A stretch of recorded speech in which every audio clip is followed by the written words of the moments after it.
A'ouzou billahi minash shaitanir rajim, bismillahir rahmanir rahim, paix et salut sur le prophète Mohammed ainsi que sur sa famille et ses compagnons. Salam alaikum, chers auditeurs, j'espère que vous portez bien. Alors aujourd'hui, on va parler des djinns, les possessions, les envoûtements, les djinns amoureux. Voilà, parce que c'est un problème qui est assez récurrent. Voilà, pourquoi, comment se protéger des djinns? Est-ce que les djinns sont si forts que ça? Est-ce que les djinns sont vraiment sont si puissants que on essaye de nous le faire croire en ce moment? Qu'est-ce que vous avez entre les mains pour lutter contre les djinns? Les djinns, quelles sont leurs limitations? Voilà, on va parler de ça aujourd'hui, parce que dans mon travail et même souvent dans mes consultations, beaucoup de gens me consultent pour des problèmes de djinns. Voilà, ils n'arrivent pas à se marier, donc ils pensent que ce sont des djinns. Voilà, même si ce sont des djinns, ça peut se régler. Voilà, c'est pas un grand problème. Bon, le problème de waswas aussi, donc de suggestions sataniques, des choses comme ça, d'envoûtement, de rupture de couple, de rupture amoureuse, etc., etc. Donc les djinns sont dans toutes les sauces aujourd'hui. Donc on va parler de ça aujourd'hui, Inch'Allah. Voilà, donc alors pour ceux qui ne me connaissent pas, je m'appelle Kouli Cherif Keita. Voilà, donc je suis affilié à une confrérie soufie, je suis Moukadam aussi, donc, et je travaille en tant que coach, en tant que conseiller intuitif. Donc ceux qui ont des problèmes personnels, ceux qui veulent que je les accompagne dans leurs projets personnels dans la vie, peuvent me consulter, il n'y a aucun problème. Donc on fait le istikhara et je peux vous donner des conseils aussi. Voilà, dans mon travail de coach. Donc je coach tout le monde. Voilà, c'est pas seulement les musulmans. Voilà, les chrétiens, les non-musulmans, tout le monde. Il n'y a pas de problème. Voilà, donc ici, comme c'est une chaîne qui est dédiée à la spiritualité, on parle de choses qui sont conséquentes à la spiritualité, mais j'ai une autre chaîne qui est, elle, spécialisée sur le coaching, donc relations de couple, mariage, etc. D'accord? Donc aussi, j'ai une agence aussi, avec un ami, on a monté une agence pour ceux qui sont intéressés à faire la Umrah. Donc si c'est quelque chose qui vous intéresse, voilà, dites-le moi, en tout cas, les informations sont en description. Bismillah, on peut commencer. Donc alors, les djinns sont dans toutes les sauces aujourd'hui. Voilà. Les rakis, tout le monde va voir les rakis, et les gens ont des problèmes personnels, et les djinns ont bon dos. Mais moi je vous dis, les djinns ne sont pas si puissants que ça. Voilà. Les djinns ne sont pas si puissants que ça. Un djinn ne peut pas vous approcher, ne serait-ce que si vous avez vos ablutions. Si vous avez vos ablutions, un shayatin ne peut pas s'approcher de vous, sinon il brûle. Quand vous faites l'appel à la prière, le azan, ils ne peuvent pas être dans les environs. Quand vous faites le ikamat, ils ne peuvent pas être là. Voilà. Donc d'où viennent tous ces problèmes de djinn aujourd'hui dans la communauté musulmane? Je ne comprends pas. Voilà, je ne comprends pas. Voilà. Et pour ce qui est de la magie et des envoûtements et de la sorcellerie, donc moi-même je viens du Mali, donc qui est une grande capitale de la magie. Mais je vous dis, les djinns ne sont pas si puissants que ça. Voilà. Donc, on a beaucoup de gens qui ont des problèmes et vous dites que c'est les djinns. Ce n'est pas forcément les djinns. Voilà, ce n'est pas forcément les djinns. Voilà, il y a le mental humain est très complexe. Voilà, on peut avoir des psychoses, on peut avoir des névroses, on peut avoir de la dépression, on peut avoir de la bipolarité, on peut avoir des hallucinations, etc., etc. Donc, ne mettez pas tout sur les djinns, sinon vous allez vous affaiblir. Et aujourd'hui, on va parler des djinns. Je vais vous montrer que même dans notre tradition, voilà, les djinns n'ont pas autant de puissance qu'aujourd'hui on semble leur donner. Voilà, quand vous allez dans des librairies aujourd'hui islamiques, je partais dans une librairie islamique en France, mais j'étais effaré. Voilà, tous les livres traitent de djinns. Les djinns amoureux, les djinns qui t'empêchent de te marier, les djinns de mauvais oeil, les djinns de ceci, les djinns de cela. Voilà. Est-ce que quelque part, on n'a pas perdu notre patrimoine? Voilà. Donc, avec le wahhabisme, malheureusement, on a été confisqué d'un grand patrimoine spirituel, au point que peut-être les musulmans aujourd'hui se sentent dépourvus ou se sentent démunis face à cette réalité du monde invisible. Voilà. Mais il ne faut pas que ça vienne pourrir votre vie. Voilà. Tous les problèmes que vous avez ne sont pas forcément les djinns. Et je vais vous le prouver maintenant, Inch'Allah. Donc déjà, les hommes sont beaucoup plus puissants que les djinns. un humain est beaucoup plus puissant qu'un djinn. Un humain réalisé, n'en parlons même pas. Et je vais vous donner un exemple, ne serait-ce que dans la voyance, voilà, ou dans les dévoilements. On va parler des dévoilements. Les djinns, pour avoir des nouvelles du futur, pour avoir des nouvelles de l'inconnaissable, ils sont obligés de se déplacer dans le ciel le plus proche. Et depuis l'arrivée du prophète Mohammed sallallahu alayhi wa sallam, ils ne peuvent plus. Parce que quand ils s'approchent de ce ciel, il y a des météorites et ils sont lapidés. Alors que l'humain peut avoir des nouvelles, un humain peut lire les signes de la table gardée sans sortir de sa chambre, sans sortir de son lit. Quelle est la comparaison entre l'humain et le djinn? Est-ce que vous voyez un peu la comparaison entre l'humain et le djinn? Voilà. Même dans la voyance. Et je ne parle même pas des voyants qui sont musulmans. Je parle même des cartomanciens, des lanceuses de Kori. Elles ont plus de puissance même que le djinn. Parce que ce qu'elles font, le djinn ne peuvent pas le faire. Ouais. Avec leur intuition, elles peuvent voir des choses. Les géomanciens, pareil. Et les aoulias, avec leur dévoilement, leur kashf, ont accès à des mondes et des nouvelles de l'invisible, alors sans sortir de leur chambre, alors que le djinn n'est pas capable de faire ça.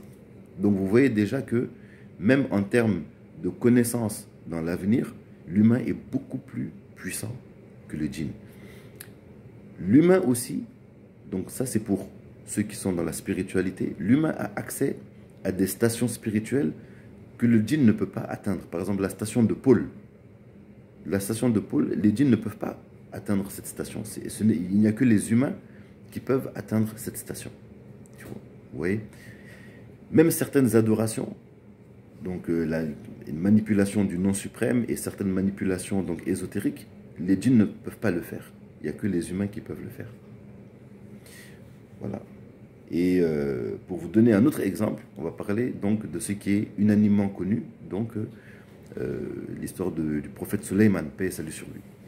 Donc le prophète Sulayman, Allah Azza wa Jal lui a donné donc l'autorité sur des mondes entiers, voilà, et sur des éléments, même le vent, les animaux, les oiseaux, et les djinns aussi en faisaient partie. Et parmi les djinns, il est arrivé un jour où donc le prophète Salomon, paix et salut sur lui, voulait apporter le trône de la reine de Saba, qui était en Éthiopie. Lui, il se trouvait dans un autre pays, à Jérusalem ou quelque part en Palestine. Donc il y a un djinn, et le djinn qui s'est proposé à apporter le trône fait partie des djinns les plus puissants parmi les djinns. C'est un ifrit. Ce djinn a dit au prophète Sulayman, alayhi salam, il lui a dit: je peux t'apporter ce trône le temps qu'il te faut pour te lever ou t'asseoir. Le temps que ça te prend, je peux te l'apporter et te l'amener ici.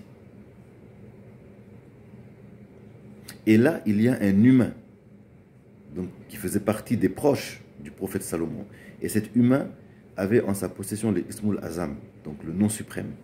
Il a dit à Sina Sulayman: moi, je peux te l'apporter le temps d'un clignement d'œil. Et il a apporté le trône. Il a téléporté immédiatement. Le trône était devant eux. Et c'est un humain qui a fait ça. Donc vous voyez, même dans ça, l'humain était beaucoup plus fort que le djinn. Voilà. Aussi, il faut savoir que on a souvent donné au djinn des forces occultes exagérées par rapport à ce qu'ils sont capables de faire. Et pour corriger ces croyances-là, parce que généralement ce sont des croyances qui commencent à se répandre quand la spiritualité est faible. Voilà, quand la spiritualité et la foi s'affaiblit, les croyances au djinn commencent à grandir. Donc pour corriger ces croyances,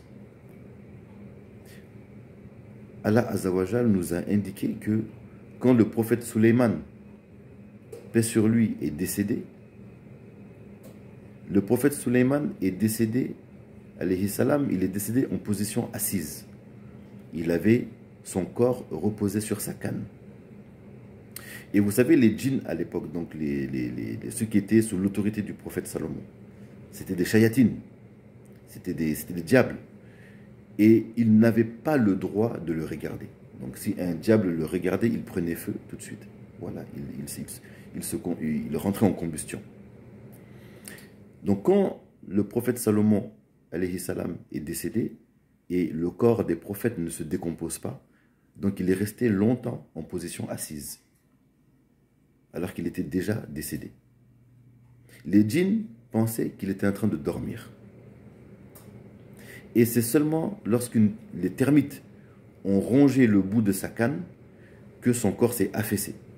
En s'affaissant, les djinns ont sursauté et ils ont regardé en la direction du prophète Salomon et ils ont constaté qu'il n'était pas détruit. C'est comme ça qu'ils ont su qu'il était décédé. Donc Allah Azza wa Jal nous montre que le pouvoir exagéré qu'on donne aux djinns dans la connaissance de l'inconnaissable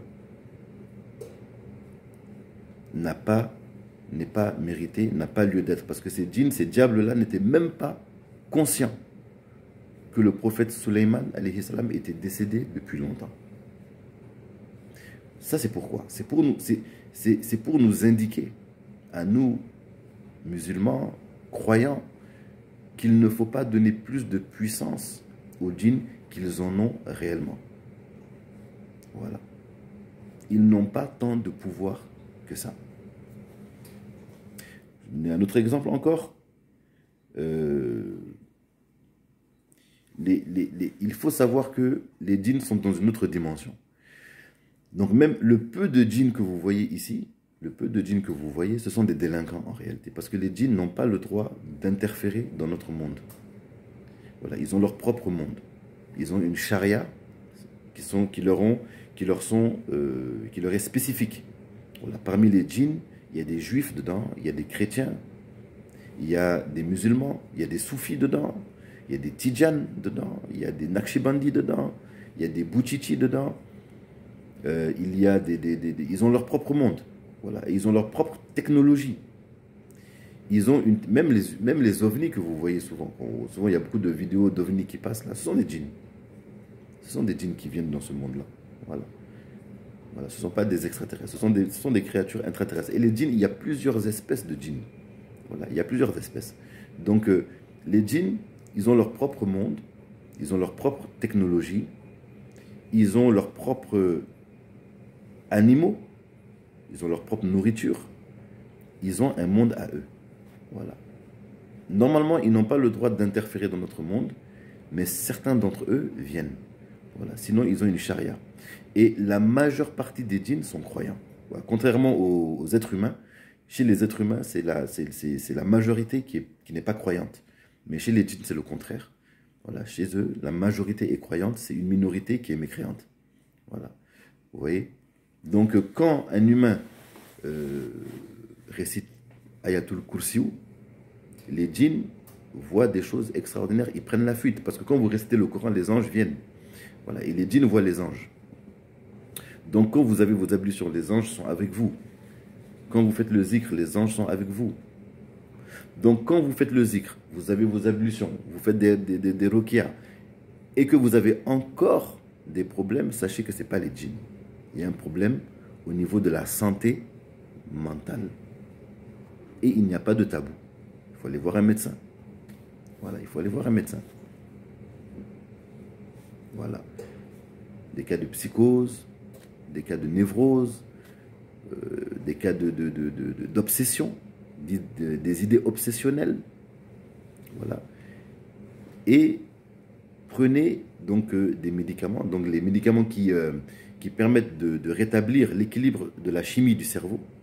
Voilà. Et une fois que ça s'est rétabli, après le reste, ce sont des détails. Après le reste, même mystiquement, bon, c'est taf-taf. Voilà, on règle ça taf-taf. Mais si vous faites le déni, voilà, donc si vous connaissez des gens qui ont des problèmes récurrents de djinns et que malgré qu'ils lisent le Coran, malgré qu'ils truquent, les problèmes ne partent pas, ce n'est pas les djinns. Voilà, c'est un autre problème. C'est des problèmes mentaux.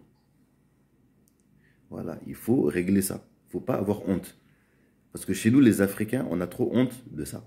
Voilà, quand il y a des problèmes mentaux, oh, tout de suite on est fou, tout de suite, alors que c'est naturel. Voilà, souvent il peut y avoir un débalancement chimique dans le cerveau qui nous amène des problèmes d'humeur, voilà, de dépression, d'hallucination même, voilà, de névrose, d'obsession, etc., etc. Il ne faut pas être dans le tabou. Je vous ai toujours, c'est très important. Au temps du prophète Mohammed sallam, il n'y avait pas de tabou. Voilà, le tabou le tabou est culturel, il n'est pas religieux. Voilà, dans la religion, il n'y a pas de tabou. Voilà. Quand il y a des problèmes au niveau de la psyché, il faut voir des médecins. Voilà. Si vous avez des frères, des sœurs, des amis qui ont des problèmes, et que malgré que vous lisez le Coran, malgré que vous les lavez avec le Coran, malgré que on fait des choses, donc il faut qu'ils aillent se soigner aussi. Voilà. Et maintenant qu'ils sont soignés et que la chimie du cerveau est rétablie et qu'ils sont suivis thérapeutiquement, ils sont suivis par des professionnels, là maintenant, on peut accompagner avec des prières pour l'apaisement, voilà, pour mettre du nour, pour l'humeur, pour de bonnes émotions et tout, là on met des prières. Voilà. Mais si quelqu'un a des problèmes de djinn et qui n'arrive pas à s'en débarrasser malgré qu'il prie tout le temps, c'est pas des problèmes de djinn. Ce ne sont pas des problèmes de djinn. Voilà, ce sont des problèmes mentaux. Voilà. Et il n'y a pas de honte. Voilà, quand on a des problèmes, il faut aller voir le médecin. Voilà, on va voir le médecin. Voilà, j'ai des obsessions. Est-ce que vous avez des trucs? On te suit. Et là maintenant, à côté, vous lisez le Coran. Voilà, vous êtes suivi par aussi des professionnels et des chouilles. Vous faites le zikr. Là, vous êtes apaisé. Voilà, parce que vous prenez vos médicaments et vous êtes tranquille avec la spiritualité à côté qui accompagne. Là, vous êtes tranquille. Voilà. Mais si vous faites un déni du côté chimique pour dire que non, tout est spirituel, c'est parce que on vous a attaché, ou on a attaché votre père ou votre grand-père, ou c'est votre ex qui vous a attaché, maintenant vous avez plein de problèmes, vous êtes dans l'erreur. Voilà. Ils ne sont pas capables, les djinns ne sont pas capables de faire ça. Les djinns ne sont pas capables de faire ça. Voilà.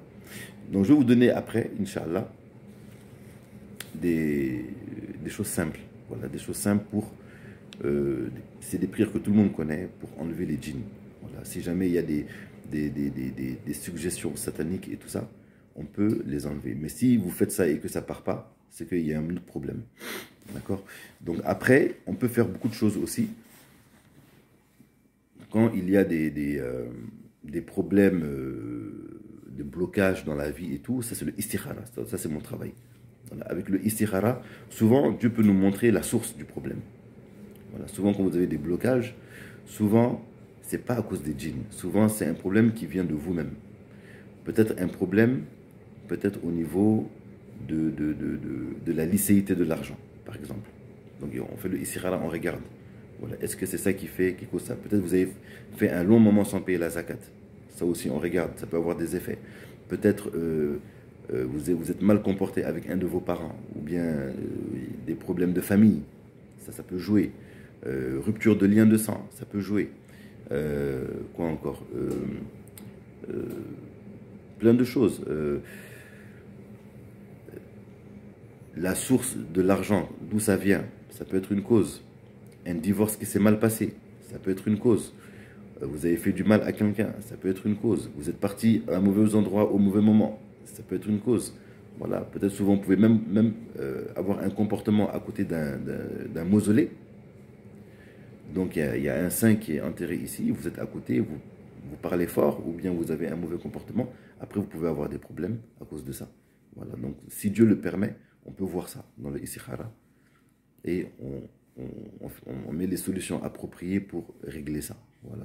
Il y a des choses, souvent, l'effet et la cause ne sont pas si évidentes.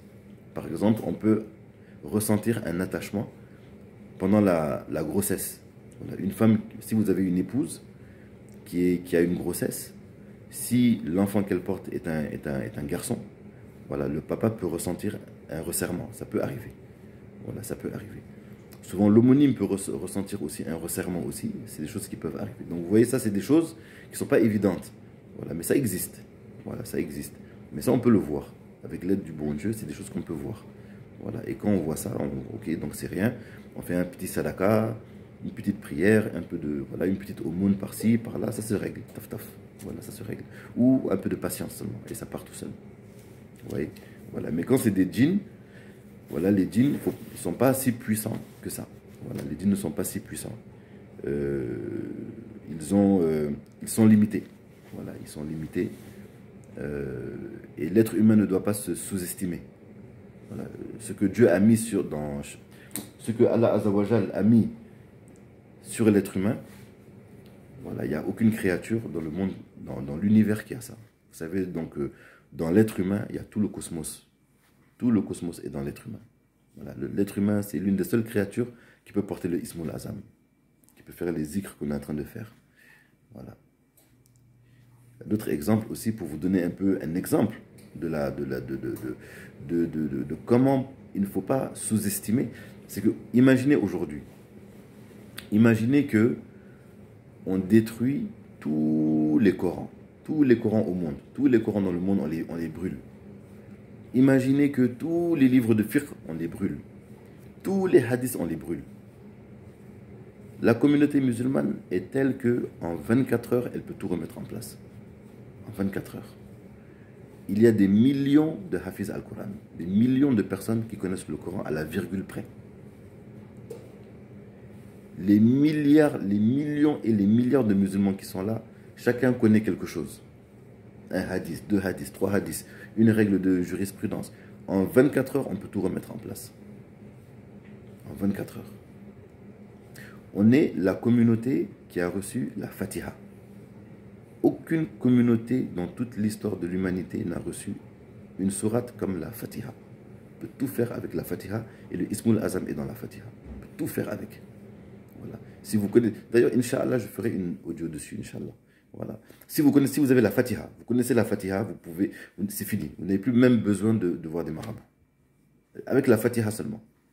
Avec la Fatiha seulement. Alors si vous avez la Fatiha plus la Salatul Fatihi, vous avez tout ce qu'il faut. Alors si vous avez la Fatiha, la Salatul Fatihi, et vous avez en plus le Ayatul Kursiou, de quoi vous avez peur? Voilà, de quoi vous avez peur? Vous voyez? Donc, la communauté musulmane est la seule communauté dans toute l'histoire de l'humanité à avoir la Fatiha. C'est la seule communauté qui suit un prophète, paix et salut sur lui, qui est le prophète le plus documenté de toute l'humanité, de tous les temps. On n'a jamais eu un homme, paix et salut sur lui, aussi suivi, aussi documenté, aussi commenté que le prophète Mohammed sallallahu alayhi wa sallam. Et vous avez peur des djinns. N'ayez pas peur des djinns. Voilà. Voilà. Si vous avez des amis, des trucs qui sont dans des situations, il ne faut pas avoir peur. Voilà. N'ayez pas peur des djinns. Voilà. N'ayez pas peur des djinns. Voilà. Ils n'ont pas autant de puissance que ça. Voilà. En 2-2, vous pouvez les tuer. Bon, il y a beaucoup d'histoires que je pourrais vous raconter, mais la vidéo serait longue. Mais les djinns, on les tue même. Voilà. On peut même les tuer. Voilà. Donc c'est ça. Voilà. C'est pour vous dire un peu, voilà, de ne pas avoir peur. Faites vos prières tranquillement. Si vous ne vous sentez pas bien, il y a des zikrs. Si avec les zikrs ça passe pas, allez voir des professionnels. Voilà, avec les professionnels, il n'y a pas de honte, pas de tabou. Voilà. On sait que nous sommes africains. Chez nous, dès que vous allez voir un psy, c'est bon, tout le monde pense que vous êtes fou, alors que non, c'est pas ça. Souvent, on a besoin de médicaments. Nous, on a plein de médicaments africains, même en Afrique, chez nous. Même des plantes, on se soigne avec les plantes. Voilà, on se soigne avec les plantes. Quand on ne va pas bien, on se soigne avec les plantes. Vous voyez? Donc, il n'y a pas de honte. Donc, on se soigne et on fait un peu de zikr à côté pour apaiser, pour mettre les choses en place tranquillement, en paix. Voilà, tranquillement. Voilà. Donc, n'ayez pas peur. Voilà, s'il y a des cas d'envoûtement, on enlève ça taf taf. Voilà, on enlève ça. Voilà. S'il y a des cas de djinn amoureux, ça s'enlève aussi taf taf. Voilà, on enlève ça rapidement. Voilà, souvent, il suffit juste de contourner le problème. Parce que souvent, les djinns, on leur donne de la force nous-mêmes. Voilà, souvent, il y a des péchés qu'on fait qui leur donnent de la force. Voilà. Donc, souvent, on contourne on trouve des solutions et ils disparaissent. Ou alors ils s'affaiblissent. Voilà, très rapidement. Voilà, très rapidement. Que Allah nous donne la compréhension des choses. Voilà, donc c'était un message aujourd'hui pour vous de ne pas avoir peur des djinns. Ils ne sont pas si puissants que ça. Les envoûtements aussi, vous avez entre les mains le Saint-Coran, donc il n'y a rien de plus fort que ça. Donc utilisez-le. Voilà, ne serait-ce que si vous savez réciter la Fatiha, vous avez tout ce qu'il faut. Voilà, pas besoin de réciter des milliers de ceci, des milliers de cela si vous ne connaissez pas. Voilà. Le maraboutisme, c'est une discipline, mais tous les musulmans sont des mystiques en puissance. Voilà. À partir du moment où tu suis le prophète Mohammed sallallahu alayhi wa sallam, à partir du moment où tu connais la Fatiha, tu n'es pas n'importe qui. Voilà, tu n'es pas n'importe qui. Voilà. Et tu prends tes ablutions, tu pries. Non, tu n'es pas n'importe qui. N'ayez pas peur des djinns. Ayez plutôt peur de ne pas prier. C'est ça qui est. Si vous avez si rien ne vous empêche de faire la prière, plutôt, c'est de ça qu'il faut avoir peur. Voilà, il faut avoir peur plutôt de faire des péchés et de ne pas se repentir. Voilà, il faut avoir peur d'être injuste envers les gens. C'est de ça qu'il faut avoir peur. Voilà, il ne faut pas avoir peur de la sorcellerie ou des djinns. Voilà, il faut avoir peur de s'éloigner de Allah Azzawajal. Voilà, il faut avoir peur de faire des péchés et d'avoir le cœur dur. Voilà, de ne pas se repentir, de ne pas prier, de délaisser la prière alors qu'on n'a pas d'excuse.